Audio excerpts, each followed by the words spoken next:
Terima kasih semuanya. Sedikit informasi bagi mahasiswa, bagi teman-teman yang tidak bisa mengakses link Zoom karena sudah terlalu penuh, dapat mengaksesnya lewat live stream YouTube. Oke.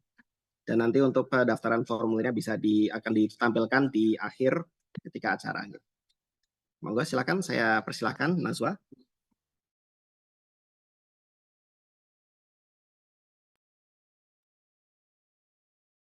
Assalamualaikum warahmatullahi wabarakatuh. Shalom, Om Swastiastu, Namo Buddhaya. The Honorable, the Head of the International Law Department, Faculty of Law, Gajah Mada University, Profesor Dr. Agustino Supriyanto, SH.MSI.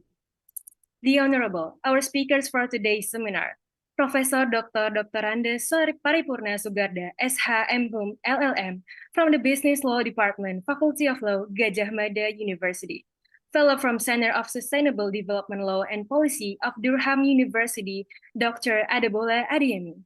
Senior Social Development Specialist of the World Bank, Dr. Satoshi Ishihara, and the Honorable, the Head of the Undergraduate Study Program, Faculty of Law, Gajah Mada University, Dr. Wahyuyun Santosa, SH.M.Hum, LLM, who will moderate this seminar.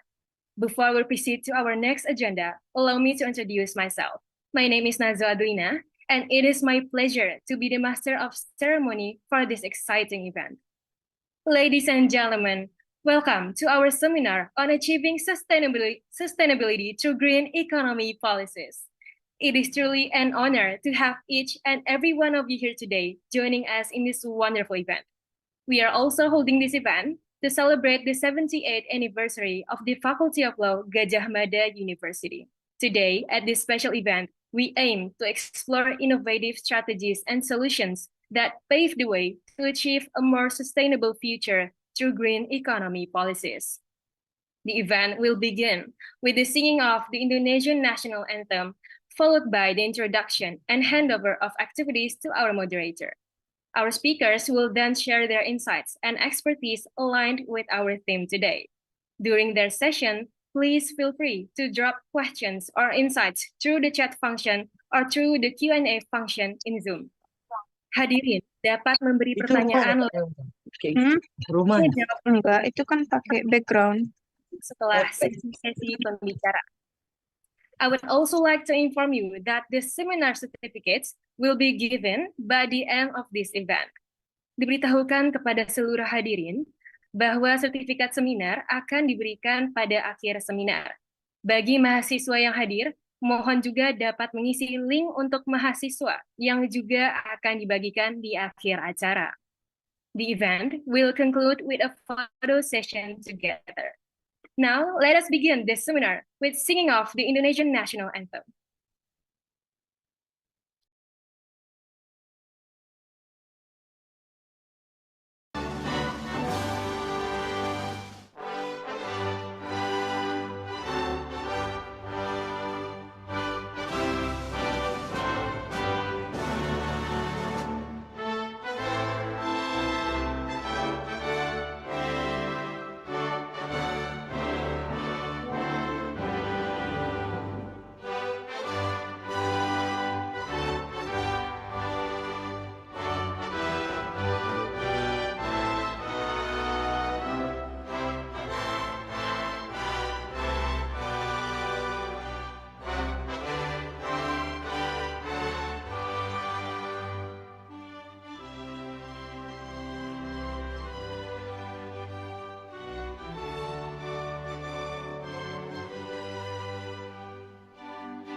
Ladies and gentlemen, next, on this fine occasion, I would like to invite the head of the International Law Department, Faculty of Law, Gadjah Mada University, to deliver his speech. Please welcome Professor Dr. Agustinus Suprianto, SH MSc. The time is yours.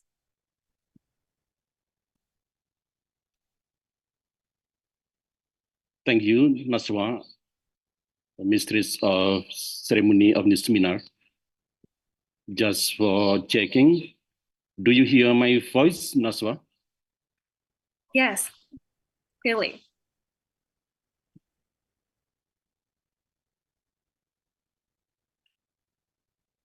Assalamualaikum warahmatullahi wabarakatuh. Salam alaikum. Om Swastiastu. Namo Buddhaya.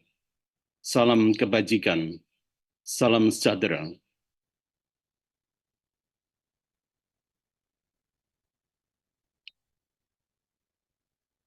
Honorable speakers and participants of this seminar, honorable ladies and gentlemen, it's a great pleasure for me to welcome all of you at this international seminar on achieving sustainability through green economy policies as one of the events commemorating the 78th anniversary of Law Faculty Universitas Gadjah Mada. May I first of all, on behalf of the committee and myself, extend my sincere thanks to the seminar committee for preparing this event. I as well extend my thanks and highest appreciation to Ibu Dahliana Hassan, PhD, Dean of Law Faculty, Universitas Gadjah Mada, for her support in this seminar. Ladies and gentlemen, this seminar is held in collaboration between Law Faculty, Universitas Gadjah Mada, and Durham Center for Sustainable Development Law and Policy. So, I give thanks and appreciation to staff of the center. I also extend my sincerest thanks and highest appreciation to, firstly, three speakers.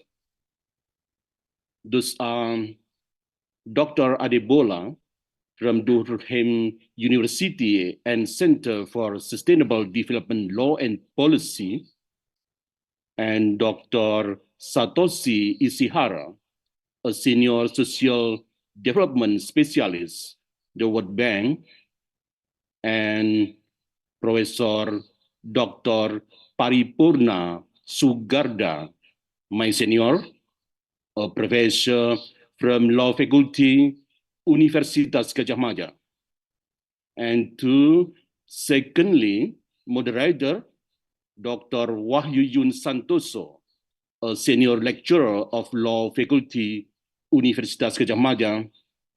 And also to, thirdly, distinguished guests and all participants as well.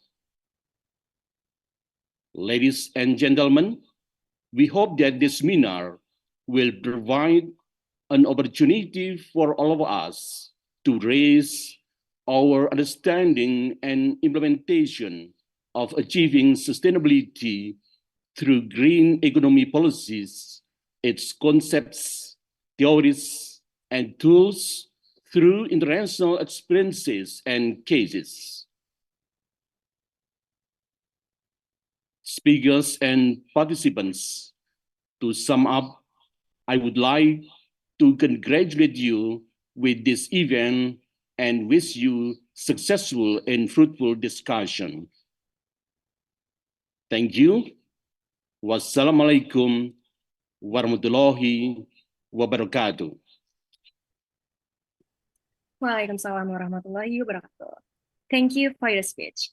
Proceeding to our next agenda, Let us take a moment to present our speakers for today's seminar. Firstly, we have Dr. Adebola. Next, we have Dr. Satoshi Ishihara.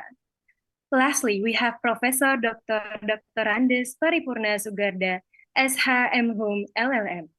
Before we proceed to our main agenda, allow me to introduce the moderator who is going to guide our seminar today. Our moderator of today's seminar is Dr. Wahyudin Santosa, SHM Hum LLM. He is the head of the undergraduate study program, Faculty of Law, Gajah Mada University. He is also an associate professor from the Environmental Law Department, Faculty of Law, Gajah Mada University, who has published various publications and research. Without further ado, please welcome Dr. Wahyudin Santosa, SHM Hum LLM. The time is yours. Okay, thank you, Denaswa. So, good afternoon, ladies and gentlemen, and everyone who already joined this Zoom, and also good morning for Dr. Adebola in UK. I believe it is still 9 a.m. in the morning, almost 9 a.m. It is a delightful opportunity to have you in this seminar.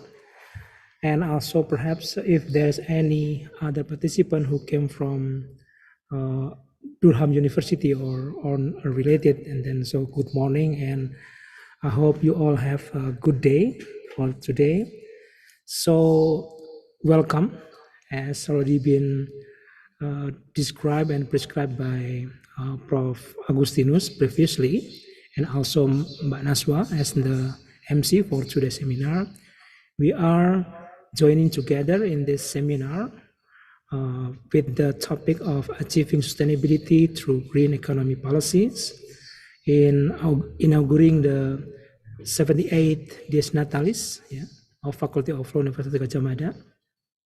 So as has been introduced, I am Wahyudin. I will be your moderator. It is my honor to be moderator in this seminar.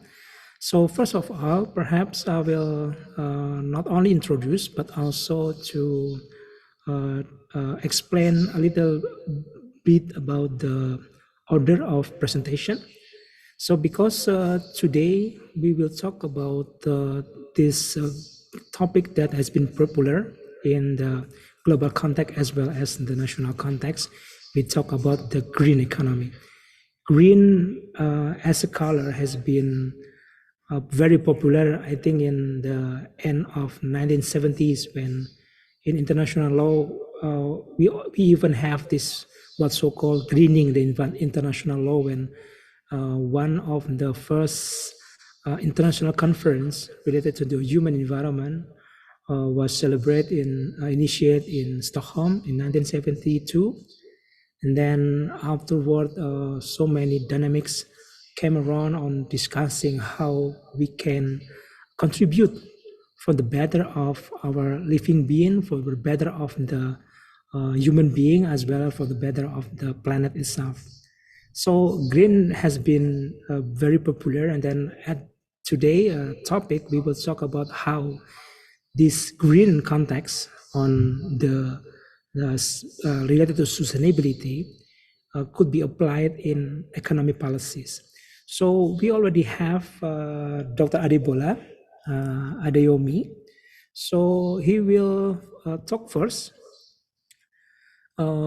He came from Center for Sustainable Development Law and Policy, Durham University. Right now, Dr. Adebola is associate professor and fellow at the center. And then he obtained his bachelor in Nigeria, and then also he holds a Master of Law degrees from Manchester, University of Manchester, and PhD from Swansea University. So Dr. Adebola is not only associate professor, but he is a barrister. So I think it is very nice contribution by him to talk to us, speak to us about the topic that he will deliver is promoting a green economy through the UK's critical minerals policy framework. I think it is very interesting topic we will discuss with Dr. Adipola, because when we talk about UK and then we talk about mining minerals, right? Minerals, mining activities, and then we talk about how the global carbon policy related on the, for example, we talk about the post Paris agreement agreement that has been settled in Dublin, for example, like that. That's very interesting. Afterward, for the second speaker, we will go to Prof. Paripurna Sugarda, because Prof. Paripurna Sugarda is professor in business law, Fakulty of Law, Universitas Gadjah Mada. Previously, he formerly held the position of dean in our faculty and also vice chancellor for the university. And then Prof. Paripurna has very specific interest and expertise in the field of banking and finance, investment and competition law. And right now he serves as a member of Investment Commission at the National Investment Board and also the Independent Commissioner at Bank Rakyat Indonesia. It is, I think we will have a nice continuation of the discussion, because Prof. Paripurna Sugarda will deliver a topic on Indonesian green finance and its prospect. So from the UK global perspective, we will go to Indonesian perspective, and then the third speaker will be Dr. Satoshi Ishihara. Dr. Satoshi is a senior specialist, social development specialist in World Bank, and I believe, if I'm not mistaken, he has 10 years plus experience in advocating the Indonesian project, how to become sustainable and then reliable for the good of the people, for the good of the economic development, as well as for the good of the environment in Indonesia itself. So he received his PhD in social anthropology, University of London, and then he expert in the related issue with the resettlement, indigenous peoples, and then health and safety, livelihood, and labor rights. So Pak Satoshi will deliver a presentation entitled Environmental and Social Sustainability for Development in Indonesia. So I hope a word up from Pak Satoshi will give a good example and perspective from the World Bank. That's how this green economy policies apply in Indonesia, and then also I think for our discussion, we hope that we can have some fruitful discussion related to how Faculty of Law, Universitas Gadjah Mada, how our junior lawyer, junior academics who study law understand that this concept, and then how to contribute themselves for the sustainability in Indonesia and in the world, I think in the general. So I think that's for the introduction. Let's just not waste any more time. I will give the first change to Dr.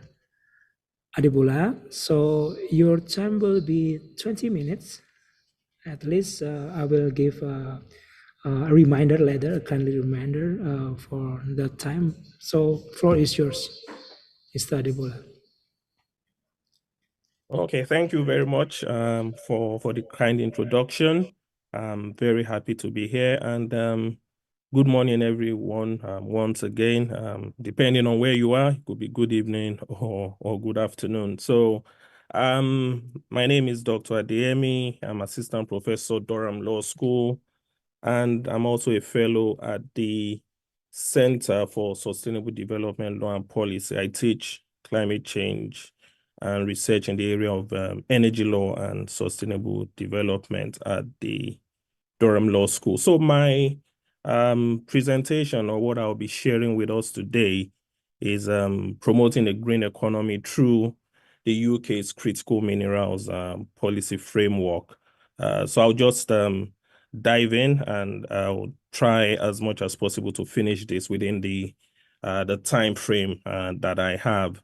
So to promote the UK's effort to further green its economy, the presentation will focus on the opportunities and challenges that will drive the UK's green energy transformation, with a focus on the critical minerals space, as this carries important consequence for our move away from dirtier sources of energy to to cleaner sources of energy. So first, next slide, please. So next is the summary of what I'll be looking at. So the idea essentially of exploiting critical minerals, or exploring and harnessing them, is to see to what extent they can help us move away from dirtier sources of energy.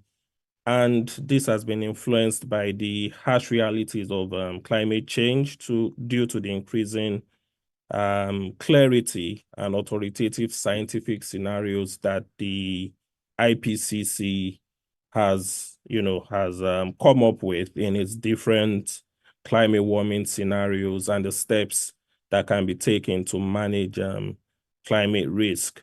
So the idea behind the UK's critical mineral strategy is to look for a way that our transition can progress in a cleaner and better way towards more cleaner sources of energy. So by doing this, the UK expects that it will be contributing towards meeting the time commitment and the temperature commitment that I set out in Articles 2 and 4 of the Paris Agreement, thereby directly impacting on the UK's ability to promote a greener economy. Next slide, please. Yeah, so this next slide essentially just, so I'll try to link sustainable development with the green economy, and then the role that critical minerals can play within that space. So as we all know, there are three pillars of sustainable development: the environment bit, the social bit, and the economic bit. And these three pillars represent what we understand as sustainable development. Next slide, please. So from the Rio Conference in 1992, the idea of sustainable development began to gather pace, and then those three pillars have now gradually been represented in what we today know as the Sustainable Development Goals, the 17 goals. And within that 17 goals, all of the three pillars, the 17 goals are represented in the three pillars, which is what I have in the picture on this slide. So together, these goals are meant to promote a sustainable future, or a greener economy. So the green economy by UNEP 2010 is defined as one that results in improved human well-being and social equity, while significantly reducing environmental risk and ecological scarcity. So from this definition, you can see that we have the three pillars of sustainable development captured within what UNEP defines as the green economy. So it's trying to promote a low carbon economic model that is resource efficient, and you have aspects of social inclusive development as well. So it embeds the SDG goals and also captures the three pillars of sustainable development. Next slide, please. Okay, then the next slide, please. Okay, great. So here we are looking at the international framework for critical minerals, and then the policy framework is the UK domestic, within the UK domestic regulatory environment. So first, at the international level, we have the UNFCCC, which is the Framework Convention on Climate Change. After that, you had the next major agreement, the Kyoto Protocol. And from 2015, we have the Paris Agreement that sets out the temperature goal, and as well as a time commitment that countries have agreed to. So the temperature goal is essentially an overarching goal that countries commit to hold the increase in the global average temperature to below 2 degrees above pre-industrial levels, and also to jointly pursue efforts to limit the temperature increase to 1.5 degrees above pre-industrial levels. So that, the time commitment is that this is captured in Article 4, and that the idea is that by the half of the 21st century, we should have been able to manage this temperature rise. And countries are then asked, countries are asked to submit national determined contributions, NDCs, every 5 years, and that they should do this, have a global stocktake conference at the end of the so the global stocktake is to look at these NDCs, and then ambitiously countries would also commit to ratcheting up or increasing their commitments in subsequent NDCs. So the idea behind this international framework essentially is for countries to come together, set out their plans, and then manage their climate impacts. While at the UK domestic level, we have the Climate Change Act, and then we have a critical minerals strategy and strategy refresh 2022-2023. So my focus will be on the critical minerals strategy refresh, because to move from dirtier sources of energy as we use them today, we need some sort of transition arrangement, some sort of replacements for with the way technology is today. We need to still run the economy, based on what the pillars of sustainable development have captured. And to make that move, or to transition from what we are currently used to, critical minerals have been identified as that resource to help us move from dirtier sources of energy. So that's why this presentation would be focusing on that UK strategy on critical minerals. Next slide, please. Yeah, so the critical minerals, the question is, how does the UK's critical mineral strategy impact on promotion of a green economy? The first important point is that the critical minerals strategy aims to manage supply chain risk. I would look at a slide later that shows where some of the major critical minerals are located. There's a geographic concentration, and there's also a processing concentration. So the UK is trying to look at, yes, there are some of these critical minerals available in the UK, but some are available outside. So the idea is the UK is trying to see how best it can manage the supply chain risk to ensure that countries of origin, countries who have these critical minerals in reserve, continue to make them available to the UK so that the transition is seamless and there are no shocks in prices and things like that. So the idea is to lessen disruption and to build resilience of the of UK's access to these minerals. And a way of doing that is by promoting environment, social, and governance standards or processes in those countries of origin, by enhancing due diligence requirements, and also by trying to promote human rights in the countries of origin. So to ensure that when these minerals are being extracted or are being processed, people who live around or who are impacted by that sort of exploration are not negatively impacted.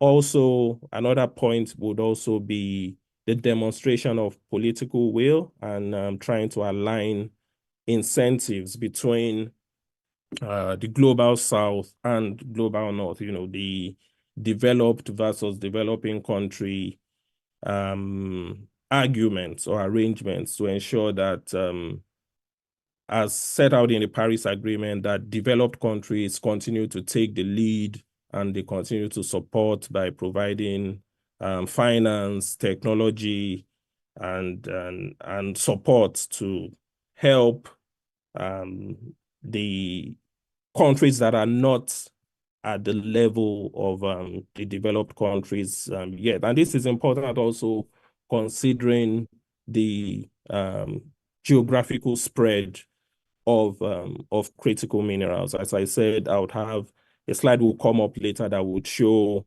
areas where you have very high concentration of some of these minerals. Then lastly, we'll also just quickly touch on the impact of recycling, because when we have very good recycling processes in place, then it also limits the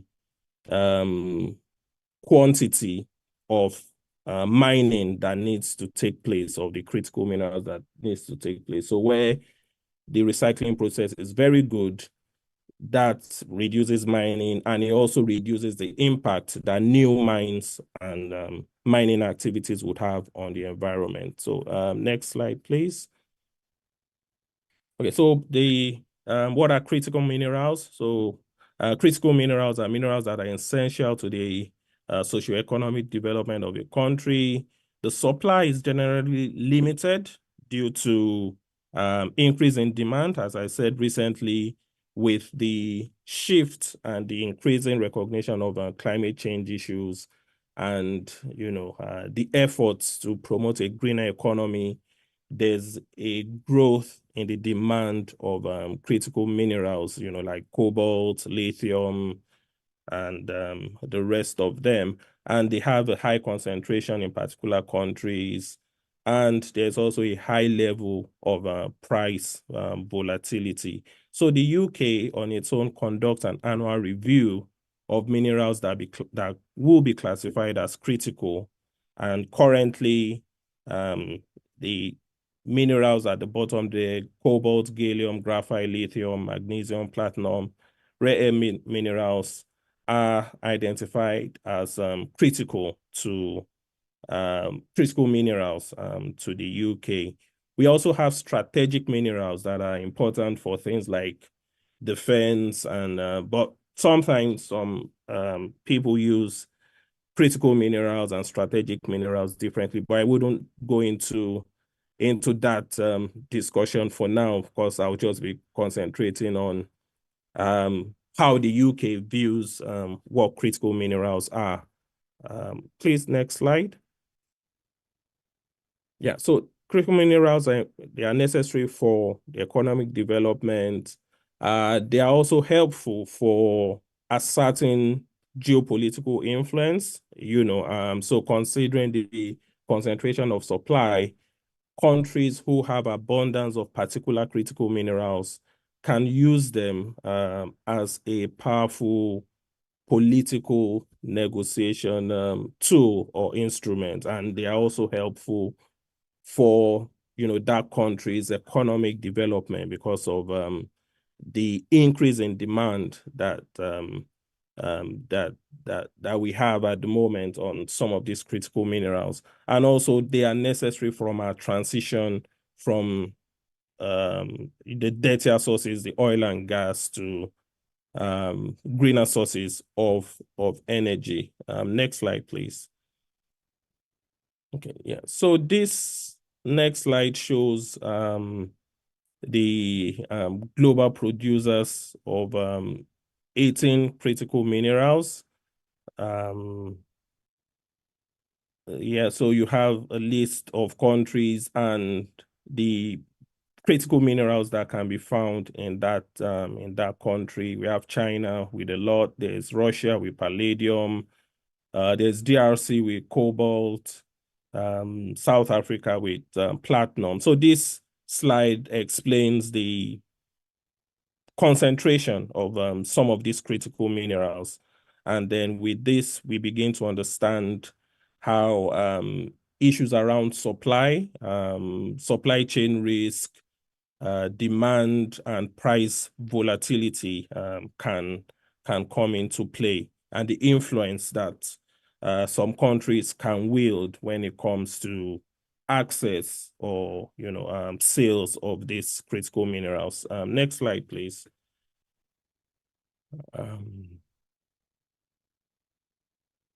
Okay, yeah, so we have seen from the previous slide how some of these critical minerals are concentrated geographically in terms of where they are found, and with respect to, and this slide now explains also the concentration in terms of where they are found and how much processing activity goes on. So if you look at the yellow, the image on the right, at least to my right, it shows that China is leading in terms of production of certain critical minerals and also the processing of these critical minerals. So there's some sort of concentration in particular countries. There's also Australia is also quite active. DRC is active in terms of the production of cobalt. However, most of it is processed outside of the DRC. So this just brings into light some of the impact that concentration risk and geopolitics can have on critical minerals. Next slide, please. Yeah, so now we move on to the UK's policy framework. I've mentioned the critical mineral strategy and the strategy refresh. So the strategy refresh just builds on the strategy, and I'll just mention that the UK's overarching strategy is to develop a resilient supply chain of critical minerals. So the UK has recognized that in order to move quicker and meet the temperature and help to meet the temperature and time commitments stated in Paris Agreement, we need these critical minerals, and it would be nice to have a resilient supply chain to access these critical minerals. Next slide, please. So the aims for the UK is three. First is also to accelerate domestic capabilities. So the UK recognizes that it needs to be able to, some of these critical minerals are also present in the UK. So as much as possible, the UK will look to develop its domestic capabilities to access critical minerals. And for those that are not in the UK is looking to collaborate with international partners. That's under aim 2. And then lastly, the third aim is to develop international markets. And this is also just to ensure that there's access to these critical minerals. Next slide, please. So here I just try to break down each of the aims, but I'll, because of our time, I'll just move quickly through them so that I can get to the end of the presentation, but at least while going quickly through them, I'll try and focus on the very important bit. So on the domestic capabilities, the UK is looking at majorly around incentives for recycling technology, so there's a lot of benefits that could be gotten from recycling. As I mentioned earlier, the UK is also looking to do more to assist other countries with recycling efforts by providing technology and training. And the idea is that if we can recycle more, if you use a laptop instead of throwing it away, we have better recycling facilities that can extract some of these critical minerals off these electronic devices.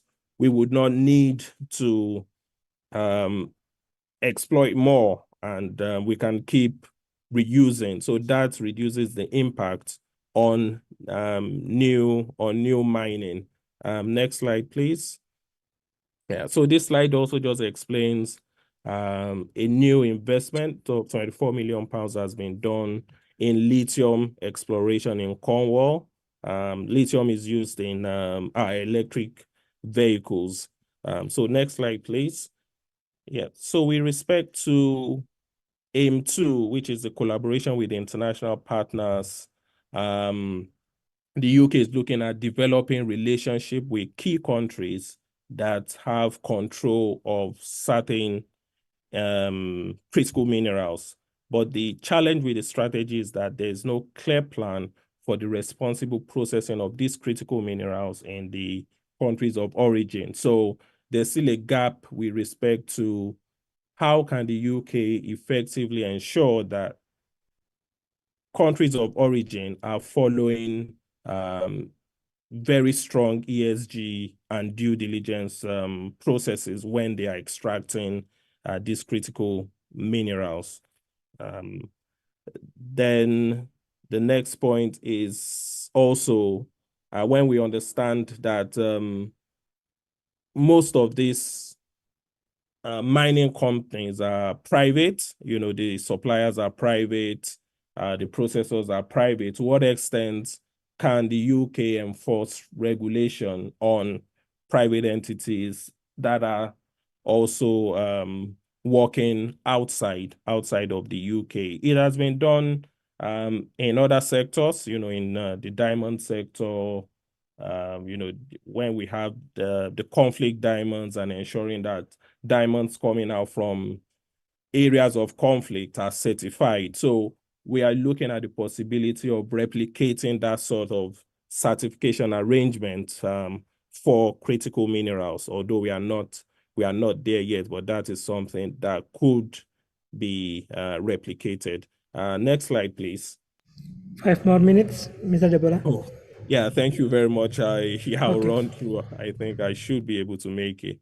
Yeah, so with respect to the third aim on enhancing international markets, the aim here is also with respect to the UK's role in implementing a high-level standard of global ESG standards in the critical mineral supply chain. And through this, there's been the European Partnership for Responsible Minerals, there's the Extractive Industry Transparency Initiative, and then there's the UNECE.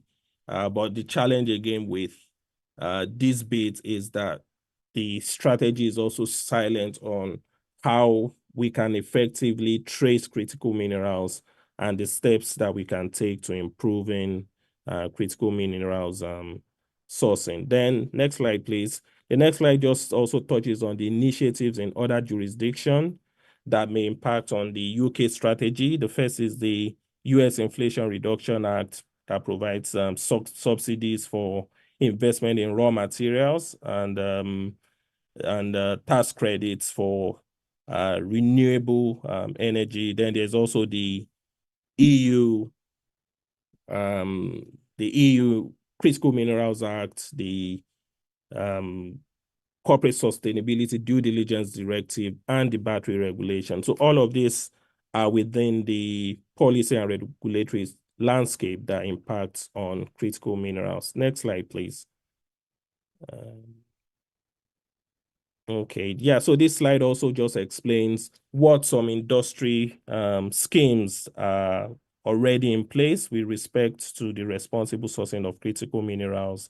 There's a London Metal Exchange, which is run by private entities that are dealing with metals. So they have their own responsible sourcing requirements. And there's also the Initiative for Responsible Mining Assurance and the Responsible Minerals Initiative. All of these are largely driven, and they are voluntary efforts by the private sector. Next slide, we can go on to slide 23.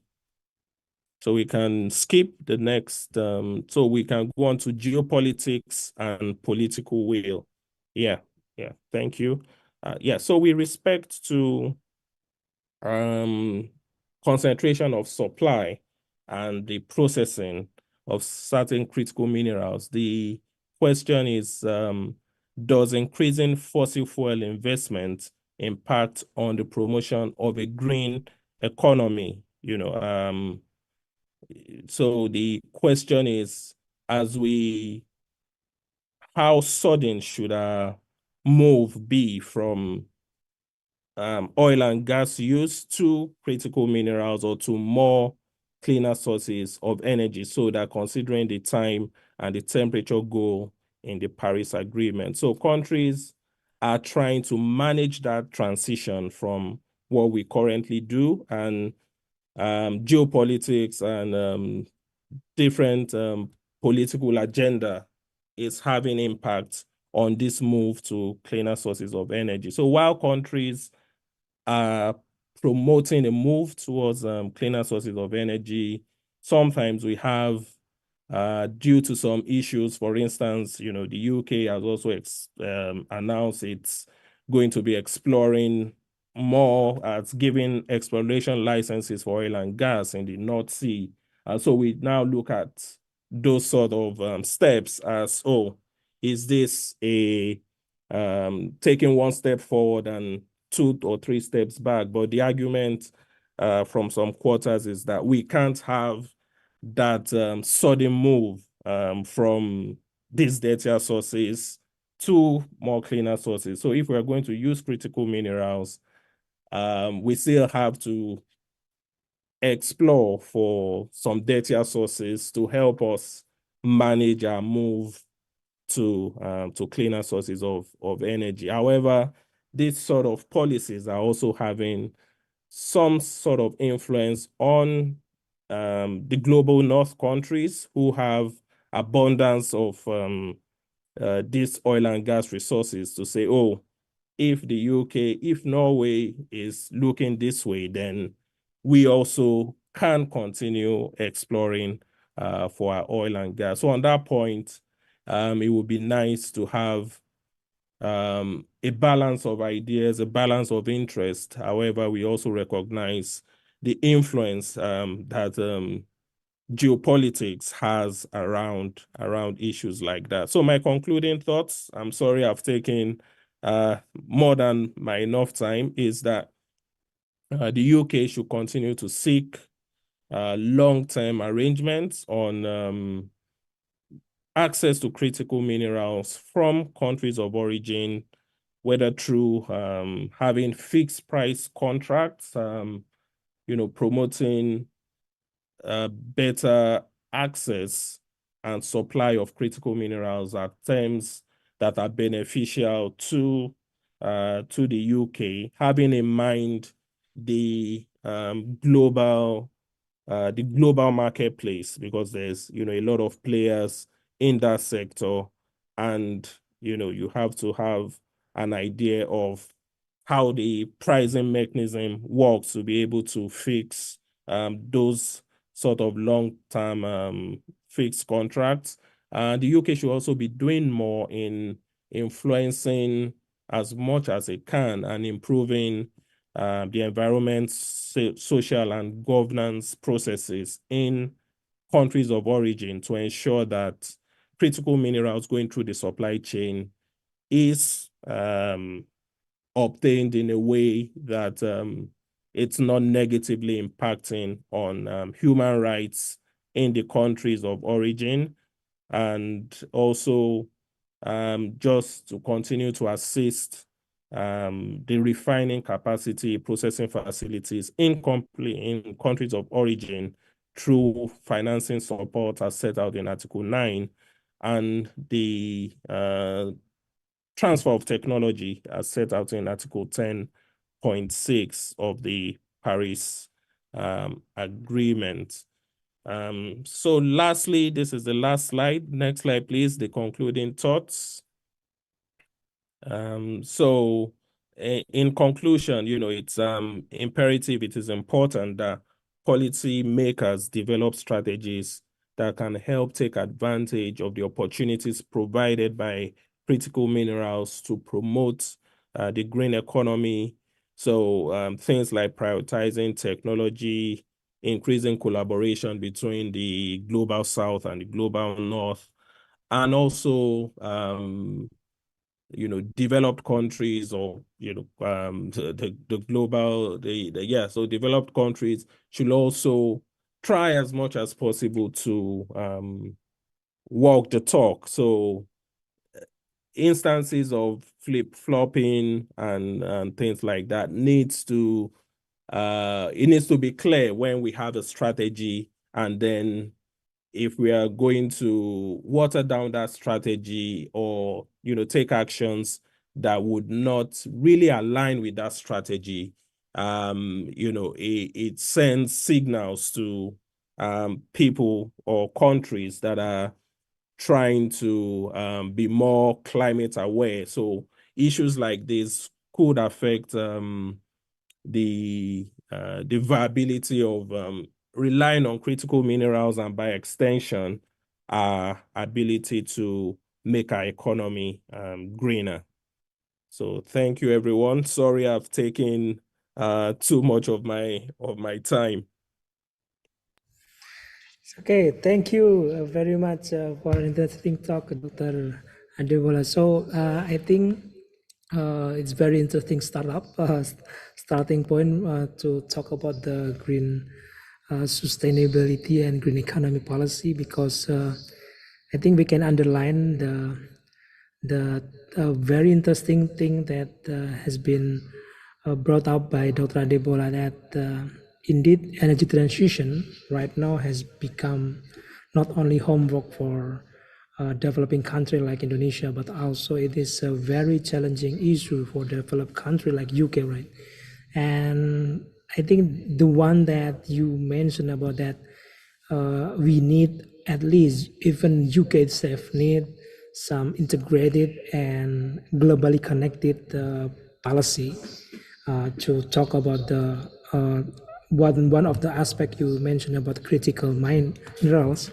I think it is very interesting that long-term management is needed, because we cannot talk only about shifting from non-renewable fossil fuel into renewable, but it's more than that. I mean, we can not take a sudden move, because that will be ineffective and perhaps could affect so many things.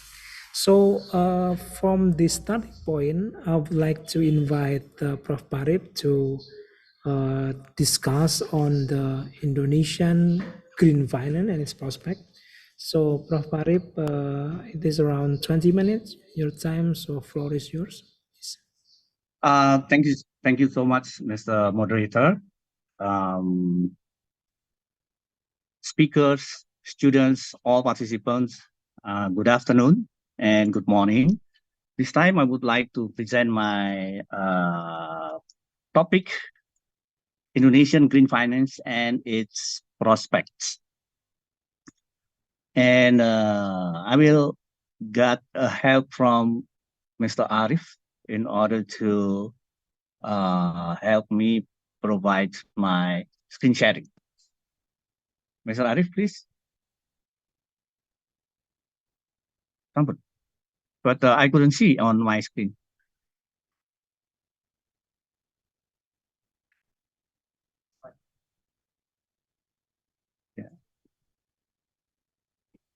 Mana? Gambarnya masih ini doang. Oh, tapi profilnya cuma satu saja deh. Oh, ya. Aduh. Oh my God. Bentar ya. Satu slide? Ya. Enggak. 23. Wah. Oke.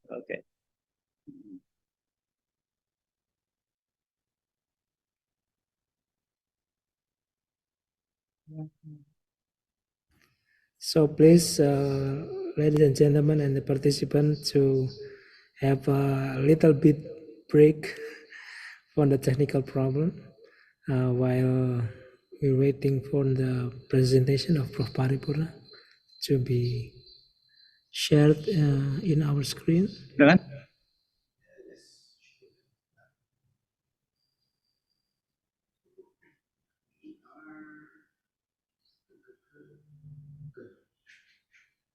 Okay.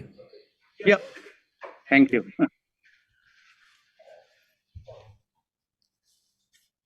Yeah, I will start from the principle of sustainability, sustainable finance regulation. This is general knowledge with regard to sustainable finance regulations all over the world. The first is that the Financial Service Authority, or FSA, can regulate financial institutions, issuers, public companies, to ensure the implementation of sustainable finance by setting up the transparency framework that requires financial market participants to disclose sustainability information. The Sustainability Finance Disclosure Regulation, or SFDR, sets out rules that require financial market participants to justify the sustainability claims they make in relation to their financial products. The SFDR requires financial market participants and financial advisors to inform investors about consider the sustainability risk. The FSI can also enhance corporate disclosure, capital market function, as well as the role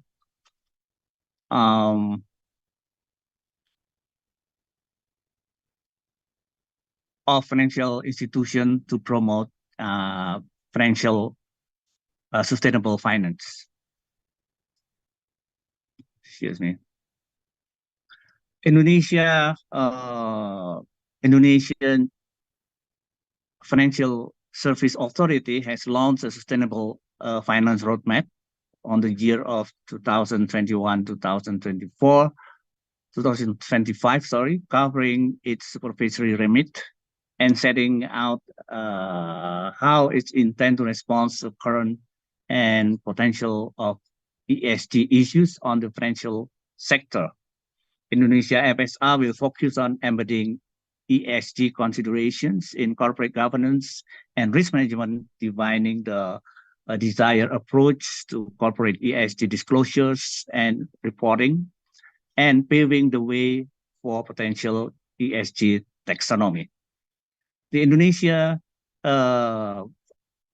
Financial Service Authority is also focused on its approach to ESG related capital markets, including green bond in this sense, sukuk market, to meet objective and sufficient transparency, consumer protection, and also discouraging greenwashing in line with the international standard. Next, please.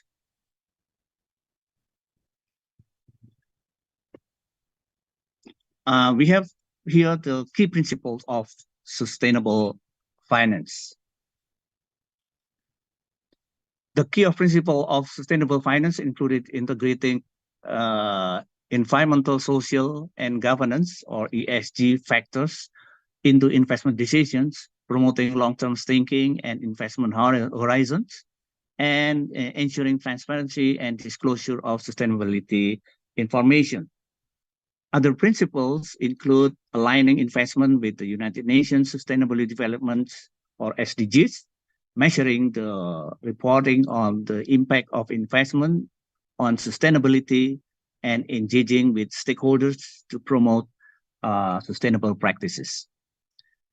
The Chief of Financial Officer Coalitions for the SDGs has also outlined for principles for integrating sustainable development into corporate investment and finance, which include developing an SDGs impact thesis and measurement, integrating an SDG strategy and investment, developing integrated corporate SDGs finance approach, and engaging in the integrated SDGs communication and reporting.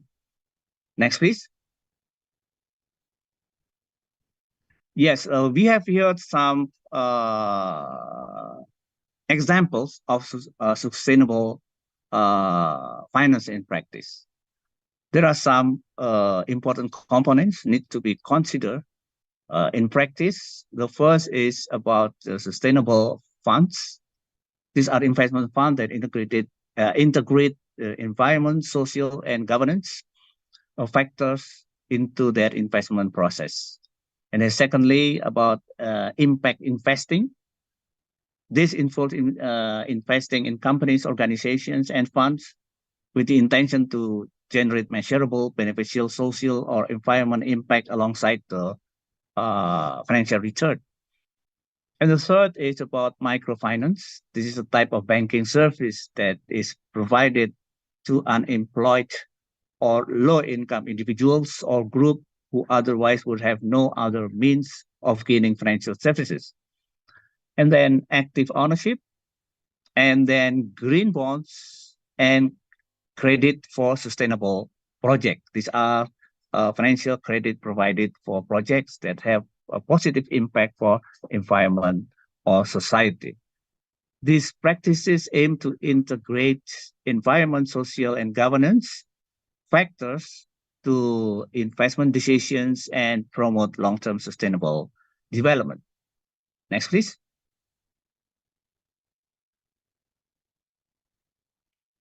And how about Indonesian case? The current Indonesian regulation related to sustainable finance, we have the Financial Service Authority or OJK or OJK that has already issued on sustainable financing, such as regulation number 57 of POJK 04/2020, which expand crowd funding activities as provides a legal framework for achieving sustainability.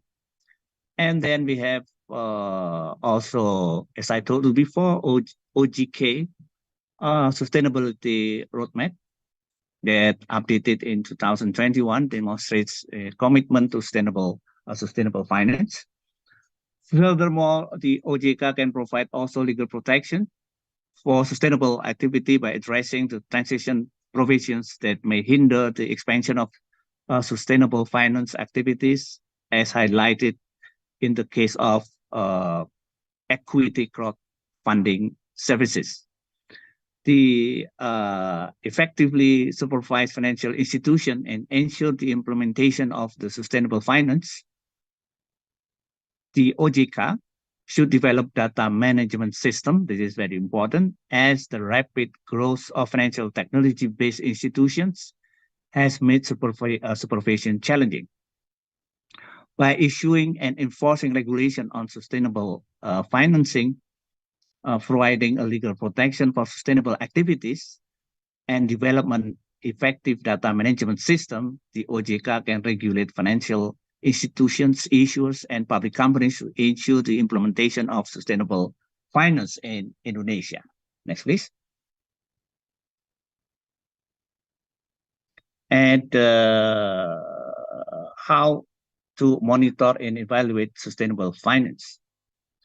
We have regulatory compliance that the OJK can monitor institutions' compliance with regulation of sustaining financing, such as regulation number 57/2020, which provide also legal framework for sustainable finance activities. And also data management system, as well as reporting requirement. Next, please. And how to ensure the implementation of sustainable finance. The first is we should provide also good penalties and sanctions. And then we should have also enforcement and compliance measures, as well as reporting disclosure requirements. The third one is also very important in order to let the investors and other stakeholders to know the awareness of the institutions with regard to sustainable finance. Next, please. To ensure that we can run sustainable finance perfectly, we have already had the Indonesian Green Taxonomy that contained that based on the ratification of Paris Agreement through Law number 16 of 2016, has required all relevant countries, including Indonesia, to present their commitment on the effort of reduced greenhouse gas or GHG emissions. Indonesia has committed reducing GHG by 41 with international assistance, or 29% with business as usual, which is submitted through the national determined contributions. OJK support the government commitment to Paris Agreement through effort sustainable finance roadmap. So we have already had the roadmap, phase 1, 2015 to 2019, and phase 2 is from 2021 to 2025. Next, please. On the implementation, sustainable finance roadmap phase 1, OJK stipulated regulation number 51, year 2017, concerning the implementation of sustainable finance for financial institutions, issuers, and public companies. Also requires financial service sector, FSS, to implement sustainable finance principle, submit a sustainable finance action plan to OJK, as well as sustainable report that must be published to the public. OJK regulation sustainable finance emphasize awareness on sustainable finance principle, as well as starting point for market exploration for sustainable project financing. Through POJK number 60 of 2017, the issuance and the term of green bond, OJK conveyed the regulation, the framework for disclosure requirements, and green bond issuance based on category of environmental base.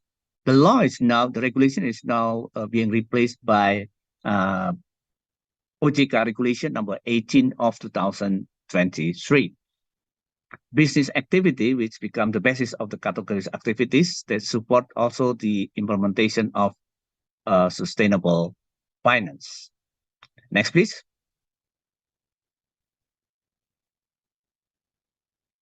Now we are talking about the regulations number 51 of 2017 concerning implementation sustainable finance for financial service sector, issuers, and public companies. Article 1.8 provides that sustainable finance shall be the comprehensive support from the financial service sector to create sustainable economic growth by harmonizing the economic, social, and environment's interests. The Article 1.9 provides that in environment shall be the integration of space with all objects, energies, circumstances, living things, including human beings and their behavior, affecting nature itself, and the viability of life and welfare of man as well as other living things. And Article 1.10 provides that the sustainable finance product and or services shall be the financial products and or services that integrate economic, social, environment aspects as well as governance in its features. Next, please. And Article 2 of the regulation provides that financial sector, financial service sector, issuers, and public companies are obliged to implement sustainable on their financial sector, issuers, and public companies' business activities. The implementation of sustainable finance mentioned on paragraph 1 based on the some principles. The first is principle of responsible investment, the principle of sustainable strategic and business practice, the principle of social risk management and environment, the principle of governance, the principle of informative communication, the principle of inclusive, the principle of priority sectors development, and the principle of coordination and collaborations. Next, please.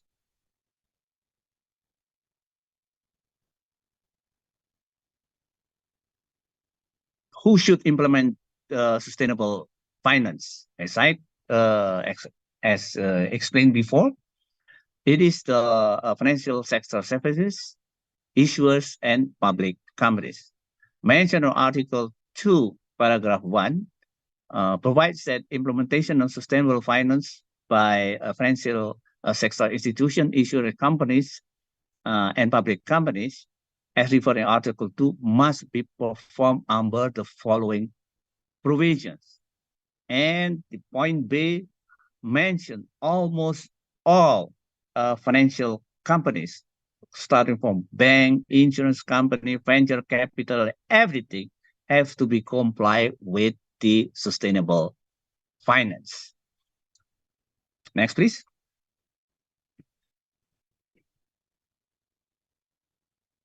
And how is the application of the sustainable finance? It is mentioned on Article 4 of saying that in order to implement sustainable finance, as referred in Article 2, Paragraph 1, financial financial service institutions are required to prepare sustainable finance action plan as set forth in Attachment 1. So the regulation have a kind of guidance attached on the regulation, which is an integral part of this regulation. The Sustainable Finance Action Plan, as referred to Paragraph 1, must be submitted on an annual basis to the Financial Service Authority. And at the same time, the submission of a business plan for the financial sector institution required to submit also a business plan, either as part of the business plan or in separate documents. And no later than January 31 for the financial sector institutions not required to submit a business plan. Next, please. And we are talking here about the prioritization of the action plan. Article 7, saying that the Sustainable Finance Action Plan, as referred to Article 4, Paragraph 1, must be prepared based on the priorities of the relevance of financial sector institutions, contain at least A, the development of sustainable product and or services, including improvement of the financing portfolios, investment or placement of financial instruments, or projects that are in line with the implementation of sustainable finance. And then B, financial sector institution internal capacity building, or C, adjustment of financial sector institution organizations, risk management, governance, and or standard operating procedure that are in accordance with principle for the implementation of sustainable finance. The sustainable finance, as referred to in paragraph 1, must be accompanied by implementation timeline. Next, please. 5 more minutes, Prof. Yes. Thank you. And then we have obligation to publish also the financial report, as I mentioned before, that all financial sector institution has to publish their report, not only to OJK, but also to publish to public, so that public, including investors, know the quality of their sustainable finance. Next, please. And then how about the sanction? This is very important one.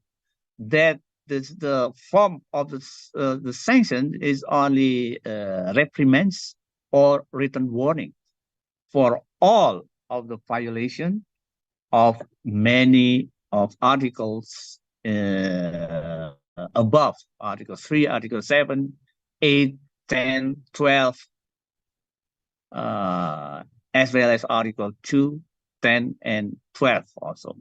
So there is no fine. So I doubt that the effectiveness of the regulation is strong. Next, please.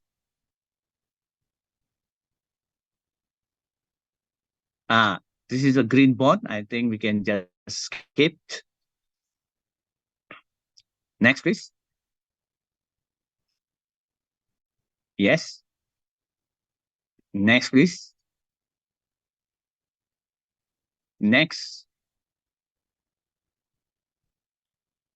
Next, please. Yeah, we are coming to a conclusion that firstly, that Indonesia has prepared a green taxonomy as a basis of policy to regulate green finance. And some financial sector authority regulation has been prepared to realize the green finance through sustainable finance, CQ OJK regulations number 51 of 2017 concerning implementation sustainable finance for service sectors, issuers, and public companies. And there are two regulations related to the sustainable finance. The first is OJK number 57 of 2020 concerning the securities offering through crowdfunding. And then number 2 is OJK regulation number 18 of 2023, the issuance and term of green bond and green sukuk based on sustainability. Next, please. And then the Indonesian economy has already been global. The global market will take a look at the seriousness of implementation of Indonesia green finance. This will relate to the price of the shares that they sell publicly, whether or not they are committed to the sustainable finance. In this sense, strong political will through financial sector authority regulation, as well as its supervision based on accurate data and system, have to be well established. And the last is ensuring the disclosure and transparency of all factors, starting from the Sustainable Finance Action Plan, supervision and evaluation, as well as its sanction, have to be perfectly done.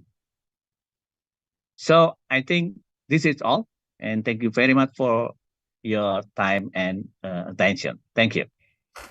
Okay, thank you so much, Prof. Parit. It's very interesting. Also give us very good insight, especially for those who are interested in business law. I think as mentioned by Prof. Parip, Indonesian finance has already been integrated and also adopted the international standard.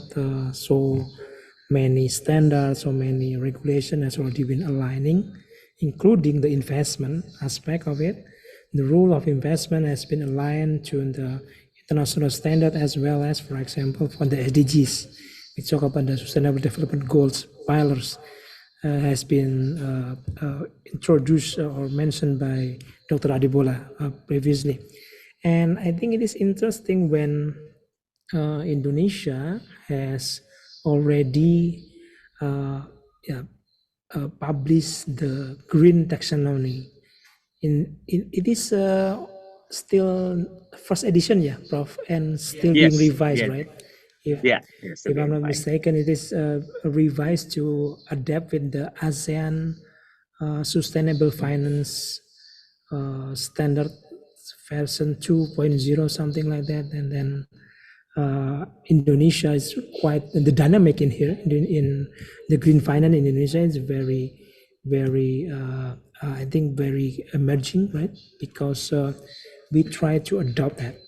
So after that introduction of the green finance regulation and policy in Indonesian aspect, so let's hear what the perspective from Dr. Satoshi, because he has a long experience in, as I said, assisting, advocating, and even then counseling the Indonesian projects, especially for those projects that being funded by World Bank. And it is interesting to have this perspective from senior analyze from World Bank about how this, especially we talk about implementation, right? What has been mentioned by Dr. Adibola or Prof. Parip, one of the important aspects that need to be need to be guarded is about the implementation and also the enforcement and monitoring is something. So I'll give 20 minutes, Pak Satoshi, at least to give your presentation. So floor is yours, Pak Satoshi. Thank you very much. I wonder if somebody can pull up the slides, or can I share the slide from my side? I don't know if I do that, then yes, you already can. Others. You already can share do that? Screen. Okay. Yes.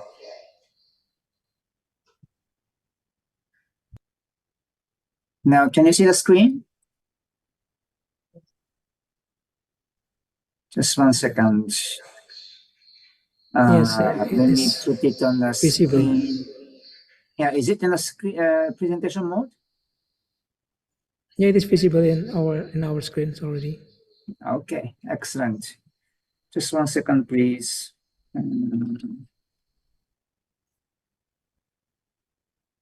Okay, anyway, so thank you very much. Then let me start the presentation. Wait a second. Let me, I want to see the presentation myself, but anyway, okay. So thank you very much, first of all, the opportunities to talk about the green economy policies and what we do from the World Bank side and what we been working with the government side, how to enhance sustainability in Indonesia. I would focus more on infrastructure side because this is where we're working more on sustainability rather than other fields, although there are many other fields that are important. But our work really focus a lot on energy transition, just transitions, and other areas where infrastructure has played a critical role in sustainability. So let me focus on those issues. So let me just start with the big pictures. The ASEAN countries face significant infrastructure financing gap, including Indonesia.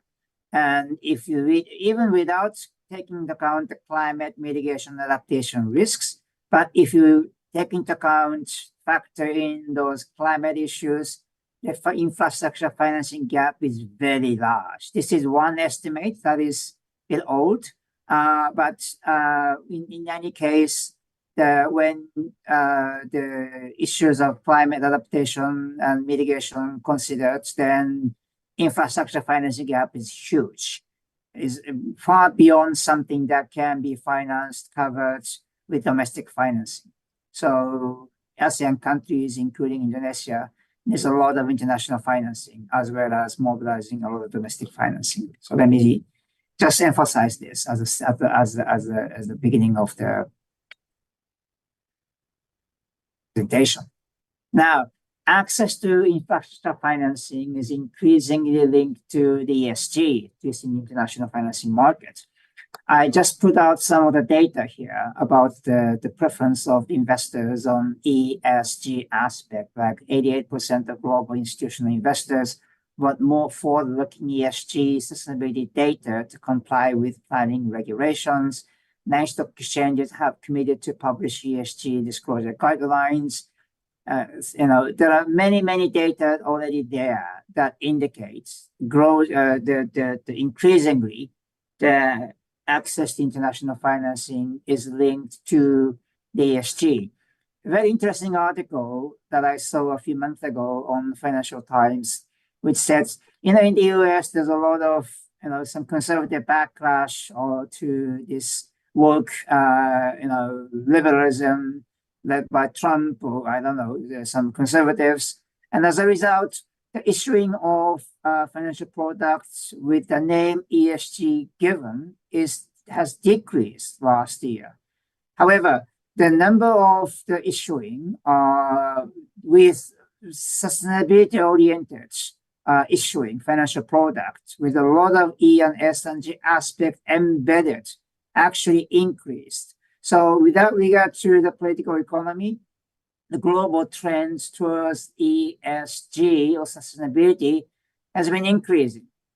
So that's a very important trend that I think we would all agree, given the ongoing climate issues and geopolitical issues, all those things really force us to pay more attention to E and S and G aspect, regardless of the political, agenda, fashion, some ups and downs in the political systems. But underneath all these political ups and downs, there is a clear recognition within the financial market internationally that ESG aspect need to be taken into account more clearly. So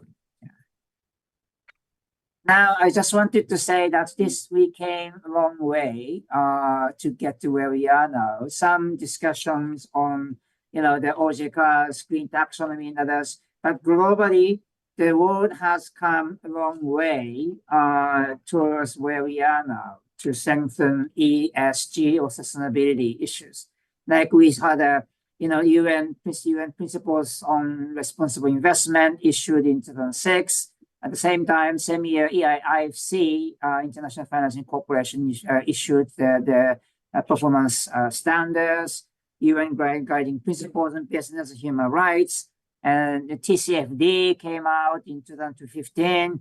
OJK issued this regulation, 5160 is groundbreaking the regulation that set the future stage, subsequent stage on sustainable financing, and all those trends is continuing. And if you see this chart, you will see the pace is fast tracking.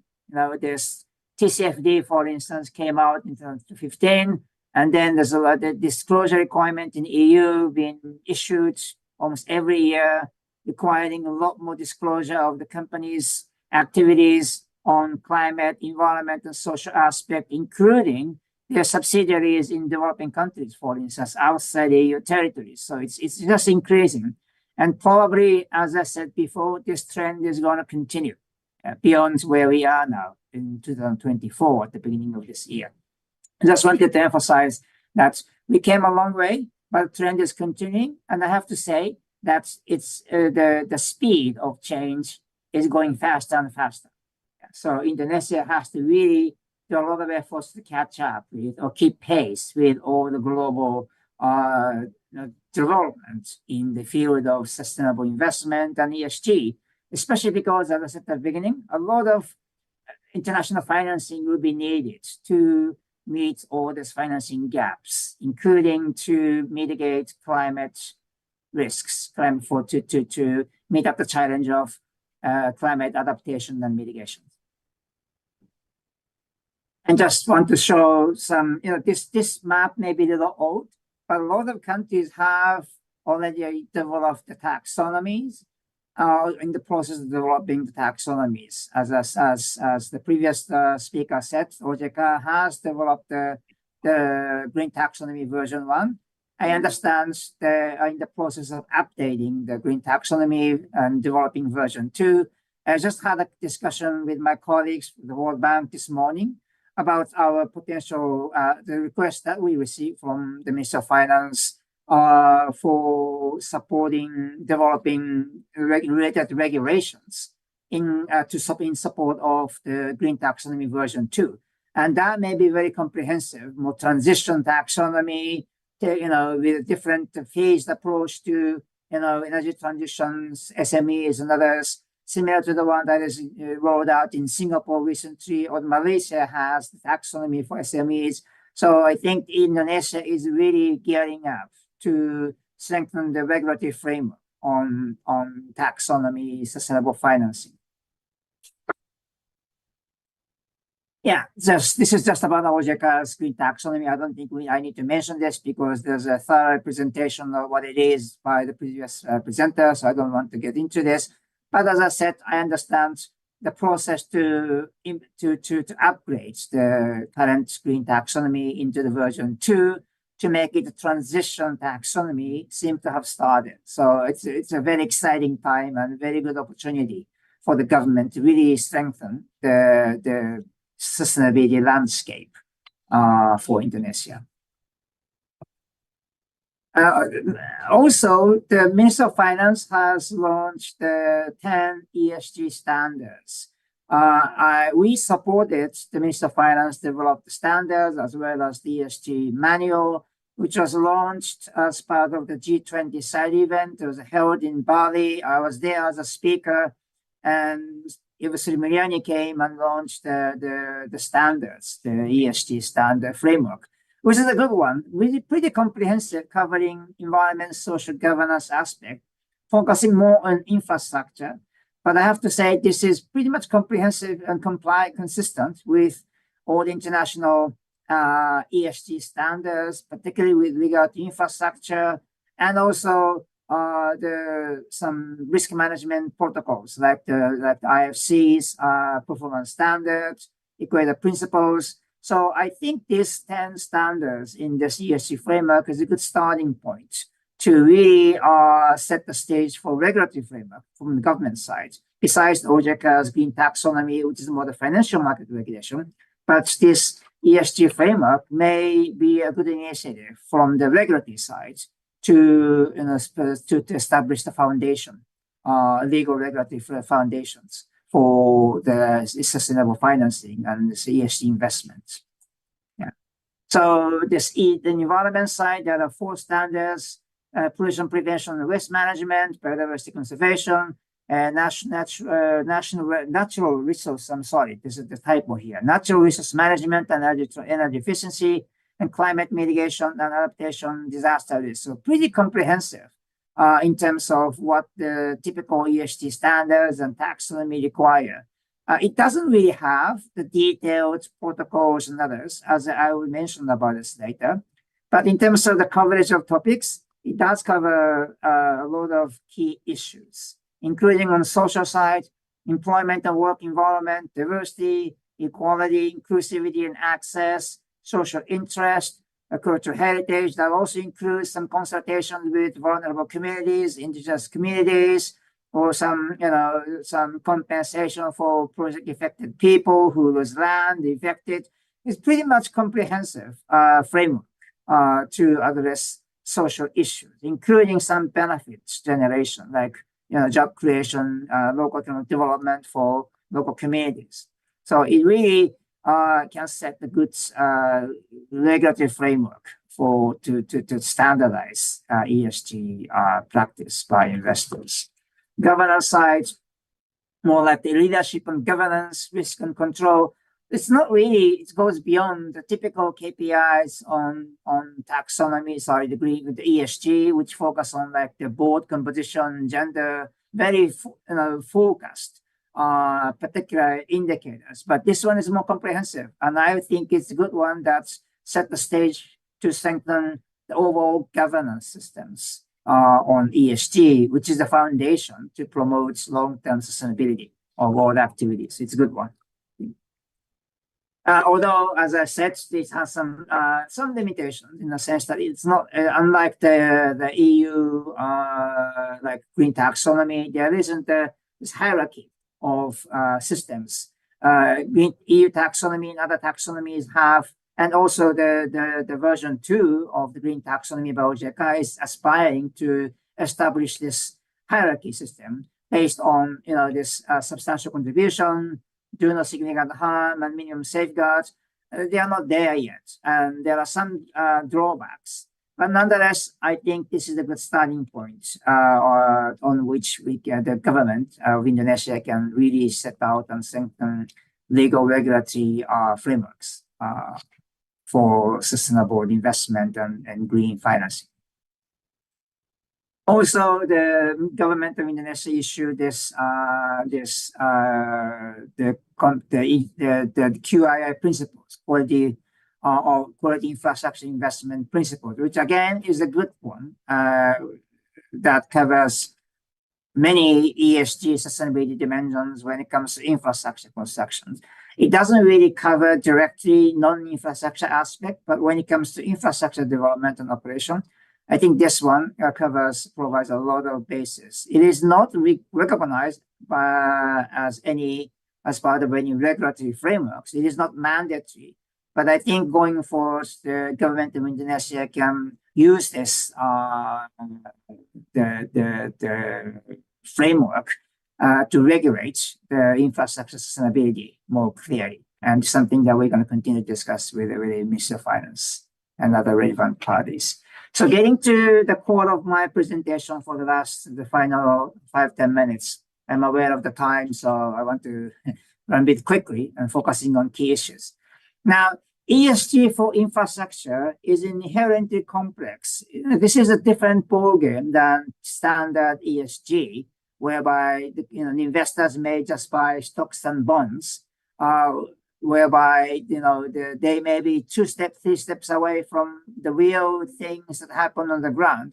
But when it comes to infrastructure, it already has unique features that traditional ESG products don't have. For instance, there are significant uncertainties and exposure to unexpected risks because infrastructure has a long lifespan. Normally, infrastructure like toll roads or hydropower plants have 20 years of lifespan. So things happen during the life of the investment. So there's a lot of uncertainties for the investors.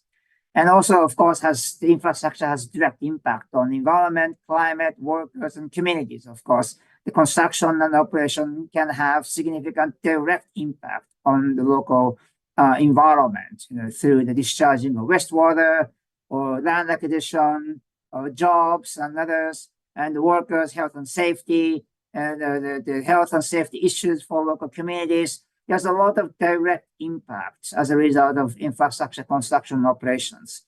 That also raises significant risk to the investors, and significant variation, of course, depending on locations. The risks are very different. Building toll road in Java is very different from building toll road in Sulawesi, for example, Kalimantan. In the middle of the forest. So such variation need to be taken into account. Typical ESG standards are not able to take into account such variance and susceptible to various externalities, of course. The ESG is all about externalities that cannot be counted in the financial models. But these externalities, including climate change, that are not accounted. So a lot of externalities that cannot be really monetized for infrastructure development. That's raised ESG, sustainable financing in infrastructure, a lot complex. And there are some recognition going on that a lot more nuanced understanding is necessary when we talk about sustainable infrastructure compared to the conventional infrastructure, for all the reasons that I mentioned. So I don't need to get into the other things that I mentioned in the slides.